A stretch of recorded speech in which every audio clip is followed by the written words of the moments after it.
Gabriel Martinelli strike gives Arsenal a 1-0 win over Leicester City, which means they stay top of the table with a 2-point lead, as well as a game in hand, of course. Jules, I thought they were more dominant than the scoreline suggests, and I think Leicester are pretty bad without James Madison. I agree with you, Gab. The way Arsenal controlled that game was very impressive, I thought. Even if they just scored the one goal, they had one before disallowed after a VAR intervention for a foul on the goalkeeper by White.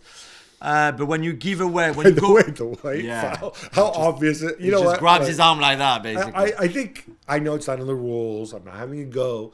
You should just get sent off for being stupid if you do that. Honestly, like seriously, in the age of VAR, that's a bit extreme as well. But I think when you go away like that to Leicester, who just scored 4 against Spurs not long before, and only give away to them one long range shot, and the XG was 0.02 from the home team, I think is very impressive. And you know, Guardiola always says that when you control a game, it's not to concede anything, any chances, any shot, nothing. That was almost near perfect from a defensive point of view from Arsenal. Manchester City destroyed Bournemouth 4-1 away, bouncing back after back-to-back draws. Jules, time to give me some percentages on the title race. Let's wait until the Arsenal-Everton game in hand, and then City and Arsenal will have the same amount of games played. We will know exactly. Know what's what. Exactly. So I give you percentages on Thursday, that's for sure. Liverpool are held to a scoreless draw away to Crystal Palace. Gab Jurgen Klopp says it was a good point. Yeah, he said that. But this is not a season they will look back on, right? No, the only reason you would look back on this season is say, what mistakes did we make? How could we learn from this? How can we do better? I thought it was interesting that in this game, he chooses to play James Milner in midfield.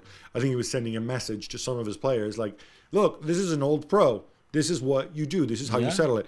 What's the logic behind Keita, though? Because that was really that was a terrible choice. He's making the same mistakes that he made before. What's the Don't logic play behind him. Cody Why are you playing him in a Gakpo? game like that when you know it's going to be physical? Where the guy. Only good news is back. Diogo Jota's back, but still not back to his best. But look, they can finish top 4. They have to believe that. This is their Champions League. Leeds beat Southampton 1-0 in a clash of newly installed managers. Gab, you want to talk about Ruben Sayes, I imagine. I do. Now Southampton were bad, and maybe they'll go down, but I want to just play off. I mean, my bully pulled me off something I tweeted this weekend. What I like about Ruben Sayes is that this is another one of those prototype people who becomes a manager the hard way. And if you look at the route that people take to become coaches in U.S. sports, for example, it's not like, I don't know, it's not like LeBron James retires in a few years and he goes to coach the Cleveland Cavaliers. No, in football, you got to start at the bottom, even if you've been successful. Maybe this is why ex-players have made a ton of money, and so they don't want to do it because they don't need the stress and they don't need the money.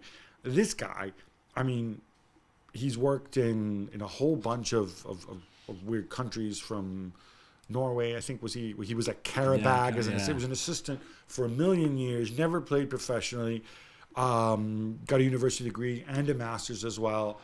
He just knows a ton about coaching. You can understand it's a different skill set. Yeah.